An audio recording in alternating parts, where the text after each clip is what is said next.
The words left my mouth before I could stop them, sharp and cruel like broken glass. "Oh, please, you'll never make it as a writer.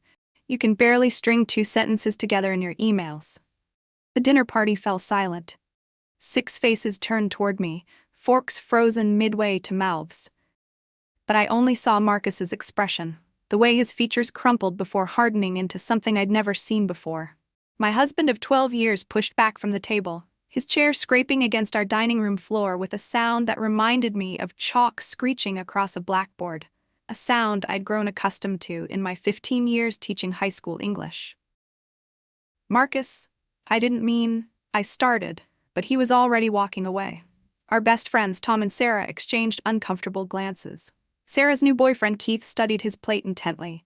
Only Diane, my fellow English teacher and closest friend, dared meet my eyes. Her slight head shake said everything. "What have you done, Rachel?" "I'm Rachel, 42 years old, and I just publicly humiliated my husband in front of our closest friends. The same husband who'd supported my transition from corporate work to teaching, who'd nursed me through pneumonia last winter, who'd finally gathered the courage to share his secret dream of writing a novel. And I'd crushed it with one thoughtless comment, delivered with a smirk and a wine-loosened tongue. Maybe someone should check on him," Tom suggested quietly. He'd known Marcus since college. "I'll go," I said, standing up. But Diane grabbed my wrist. "Let him cool off first," she advised. "You know how Marcus gets when he's hurt. Give him space." I sank back into my chair, my appetite gone. The familiar urge to control the situation, to fix everything immediately, clawed at my chest. It was the same urge that had driven me since childhood, since that day my parents split up, and split us up too. But I pushed the memory away, just like I'd pushed away every thought of my sister for the past 30 years. The rest of dinner passed in awkward conversation, our guests trying too hard to fill the silence. Marcus never came back downstairs. When everyone left, he was still locked in his home office. The same office where he'd spent countless late nights working on his manuscript, the one he'd finally shown me last week. The next morning, Marcus was gone before I woke up. No note, no text. Just his coffee mug in the sink and his laptop missing from his desk. I told myself he just needed time, that we'd talk it out when he got home. We'd had fights before, what couple hasn't?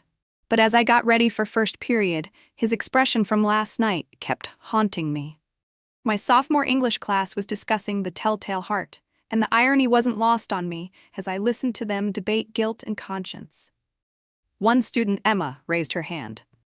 "Miss Andrews, don't you think it's interesting how the narrator tries to convince everyone, and himself, that he's perfectly sane?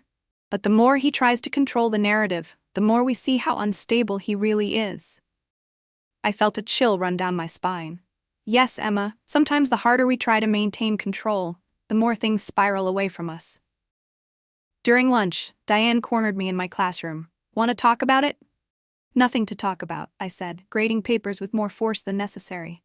"I made a stupid comment. He's sensitive. He'll get over it." Diane perched on the edge of my desk. "Rachel, honey, that wasn't a stupid comment. That was a public execution of his dreams. Why would you do that?" I felt defensive. "He's being unrealistic. He has a good job in IT. We have a mortgage, plans for the future. He can't just decide at 44 that he's going to be the next Stephen King." "Has he said he's quitting his job?" "Well, no, but..." "Has he asked you to support him financially while he writes?" "No, but..." "Then what's really bothering you?" I slammed my red pen down, sending it rolling across a stack of essays. "He's changing. Ever since he started writing, he's different, distracted, always lost in his own world. The other night I was telling him about my students' poetry projects, and he was just nodding along, clearly thinking about his precious story. We used to talk for hours. Now, all he wants to talk about is his characters and plot points and his amazing online writing mentor." Something flickered across Diane's face at the mention of the mentor. "Have you met this mentor?" "No," I said, suddenly realizing how strange that was. "He says they only communicate through email and video calls. Some published author who runs an exclusive online writing workshop." "Why?" Diane hesitated. "No reason. Just curious." But there was something in her tone that reminded me of that day in second grade, when she'd caught me ripping up my sister's photo in our class picture. She'd been the only one who knew about Catherine, and she'd kept my secret all these years. "What aren't you telling me?" "Nothing," she said too quickly. "Just, maybe you should read his book." That evening, the house felt emptier than usual. I opened my laptop, intending to finally read Marcus's manuscript, but instead found myself Googling Catherine Andrews writer. My finger hovered over the search button before I quickly closed the browser. Some doors were better left shut. Marcus came home late, smelling of coffee and wearing the focused expression he got after writing sessions. When he saw me waiting in the kitchen, he stiffened. "We need to talk," I said, "about how you humiliated me in front of our friends." "I'm sorry about that. I really am. But I'm more concerned about this writing group of yours. Who exactly is this mentor?" His face changed subtly. "Why does that matter?"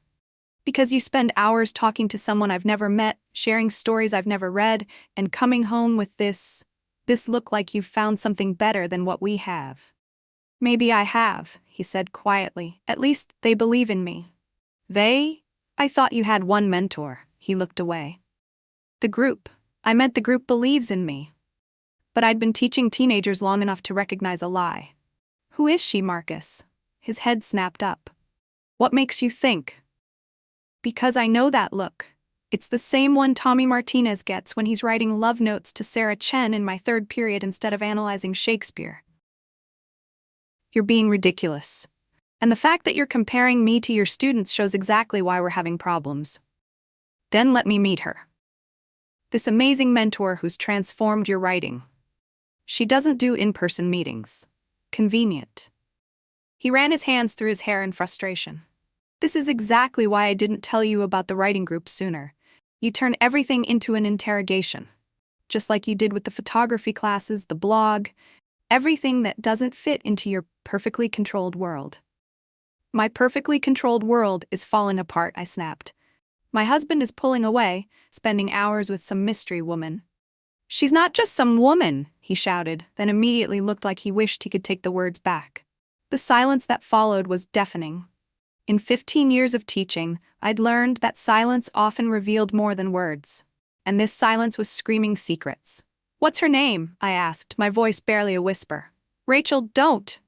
"Her name, Marcus." He took a deep breath. "Catherine. Her name is Catherine." The room started spinning. Catherine what? But I already knew. Had known since Diane's strange reaction earlier. Had maybe known since the first time Marcus mentioned his mentor's familiar way of phrasing things, her understanding of his character's family dynamics, her insight into broken relationships. "Catherine Andrews," he said, "and I think you know exactly who she is. My twin sister. The one my father took when our parents split up while I stayed with Mom. The one who'd tried to contact me through Facebook 5 years ago, only to be blocked. The one whose name I'd forbidden anyone to mention, and now she was helping my husband write a book." "How long have you known?" My voice sounded strange, distant. "She told me 3 months ago, after I shared some chapters about sisters." The room tilted dangerously. "You wrote about sisters?" "The story just came to me. 2 characters, separated by circumstances. One desperate to maintain control, the other fighting for freedom. I didn't understand why the dynamic felt so real until Catherine explained. She had no right. You had no right." Marcus's voice cracked. "No right to keep this from me for 12 years. To never mention you had a twin sister. Do you know what it was like hearing about our marriage from her perspective? Understanding finally why you are the way you are." I gripped the kitchen counter. "What exactly has my dear sister been telling you about me?" "The truth. About how after the separation, you became obsessed with controlling everything and everyone around you. How you cut her out completely when she tried to reconnect. How you've spent your whole life running from anything that might make you vulnerable. And I suppose she painted herself as the poor, abandoned twin? Actually, she blamed herself too, for letting you push her away, for not trying harder to break through your walls." He paused. "She's different from what you probably remember. She's published 3 books under a pen name. She teaches creative writing at Berkeley. She's amazing." The way his voice softened on that last word made my blood run cold. "You're in love with her." He didn't deny it. I didn't mean for it to happen, But talking to her, sharing stories, understanding each other, she sees me, Rachel. Really sees me. Not as some project to be managed, but as a person with dreams and potential. She's my sister. A sister you erased from your life. You don't get to claim her now, just because you're jealous. The truth hit me like a physical blow. All these years, I'd thought I was protecting myself by cutting Catherine out. But I'd really been hiding from the one person who could reflect back all my flaws, all my fears. And now she'd connected with Marcus in ways I never had. Because she'd done the one thing I couldn't. She'd let herself be vulnerable. I thought about my students, how I always told them that the best stories come from emotional truth. How I preached about authentic voice while carefully maintaining my own walls. How I'd spent decades teaching literature about human connection while systematically severing my own. "Get out," I whispered. "Rachel, get out." I grabbed the nearest object, a coffee mug he'd gotten me for our 10th anniversary, and hurled it against the wall. It shattered, just like everything else in my carefully constructed life. The next few weeks passed in a blur of irony.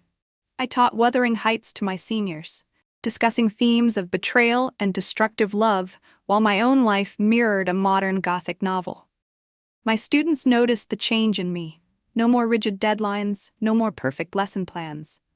When Tommy Martinez asked if he could submit his essay a day late because his grandmother was sick, I just nodded, remembering all the times I'd refused similar requests in the name of maintaining order. Marcus moved out, taking his laptop and dreams with him. But the real blow came 3 weeks later, when Diane walked into my classroom during lunch, holding a book. "You need to see this," she said, placing it on my desk.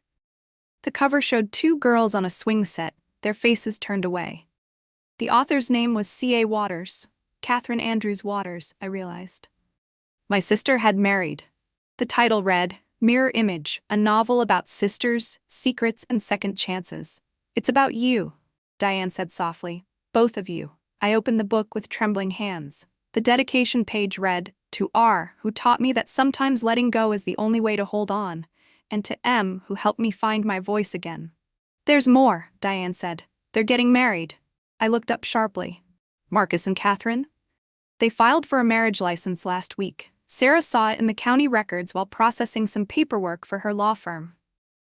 I started laughing. A high, hysterical sound that made several students passing by my classroom door stop and stare. My husband and my twin sister. It was like a plot twist in the young adult novels I taught, except there would be no neat resolution, no moral lesson learned. "Have you actually read his book?" Diane asked. "The one that started all this?" I shook my head. "You should. It's about a man trapped between 2 sisters, one who wants to cage him and one who teaches him to fly." That night, I finally opened Marcus's manuscript. I read until sunrise, tears streaming down my face. It was beautiful, haunting, and clearly influenced by Catherine's guidance. The protagonist's journey from controlled to free mirrored what must have been happening in Marcus's own heart as he worked with my sister. But it was the author's note at the end that broke me. To my wife, who showed me what control looks like, and to her sister, who showed me what freedom feels like. "I'm sorry I had to choose." I called in sick to work and drove to Berkeley, where Catherine taught. 15 years of teaching had taught me that some lessons can only be learned face to face. I found her in her office, surrounded by books and student papers, a mirror image of my own classroom, but somehow warmer, more lived in. She looked exactly like me, yet completely different. Where I was rigid, she was relaxed. Where I was closed, she was open. When she saw me, she didn't seem surprised. "Hello, Rachel," she said. "I've been waiting 30 years for this conversation." "Why him?" I asked, still standing in her doorway. "Out of all the aspiring writers in the world, why my husband?" Catherine gestured to a chair. "I didn't know he was your husband at first. He used a pen name in the workshop.